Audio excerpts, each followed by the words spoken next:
life-changing moment for me came when I got given a book by a good friend of mine. It was Rich Dad, Poor Dad, which was written by Robert Kiyosaki, okay? I can see a lot of folks nodding their heads here. And that book just completely changed my life and brainwashed me, right? I quit school at the age of 14.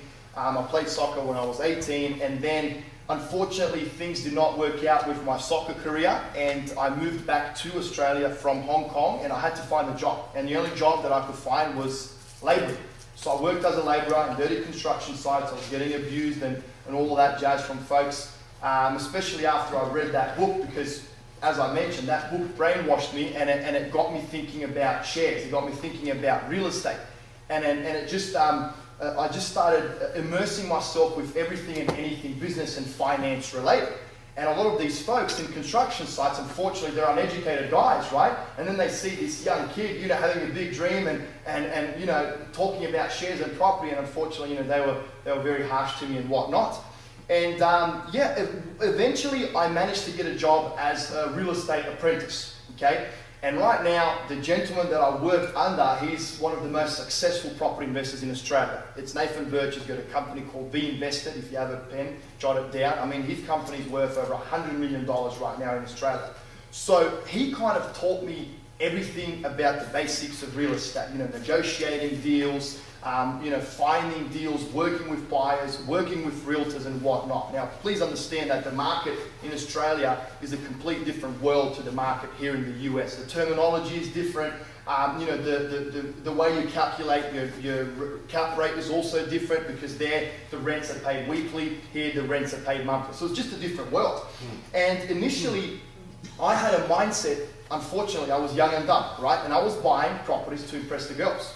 Literally, I was buying properties, I was getting into a lot of debt, okay? I was refining out of that loan and buying more properties with the cash that I pulled out of the existing purchase. And I had a portfolio worth $2 million consisting of 13 properties in like a space of 6 months, okay? And it just wasn't a sustainable way of moving forward. And what my perception is here in the US, that's what caused the downturn, okay? A lot of folks on the East Coast and West Coast, they were getting greedy. They were buying high, hoping to sell even higher. I mean, the #1 rule of investing, Jack, Mr. Warren Buffett says it, buy low, sell high. I mean, hello, it's common sense, okay? And you guys have got a great market here in Alabama. We've got a great market in Ohio. The Midwest is pretty much where you've got a lot of dirt cheap properties right now. And what I was doing, right, is I was buying these properties, I was getting into a ton of debt, and it just wasn't a sustainable way of moving forward. I quickly woke up and smelt the roses that buying properties to impress the chicks is not why we all invest in real estate. We invest in real estate to what? Supplement our current jobs, the incomes that we're getting from a job that we don't want to be working in. Or even if you love working in your job, well, it's still great making $100,000 in passive income before you get out of bed, right? Everyone wants that.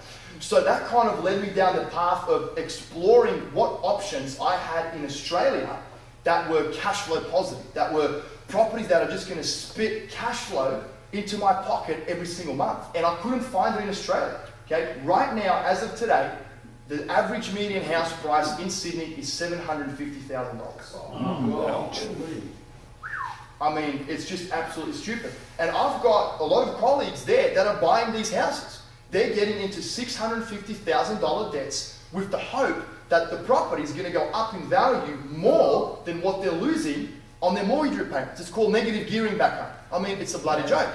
What do they rent for in bucks? Well, they might rent for, so $750,000 property might rent for $750 a week. So that would be around, what? 3 grand? 3 grand. A little bit less, yeah? Yeah, 3 grand? 3 grand a month. Sorry, I quit school when I was 14, mate. My math is shit. There you go. I said a rude word, sorry. Yeah, so, I mean, if you do the numbers on your mortgage repayments, it just, the rent is not sufficient to cover the repayments. And the folks are buying high, and they're hoping that these properties are going to go up in value. So anyway, went a little bit off topic there. So I started trying to figure out and find markets where I could buy for cash flow, where I could buy cheap, and where the properties will be spitting out so much cash flow so I can retire and do whatever the hell I want to do.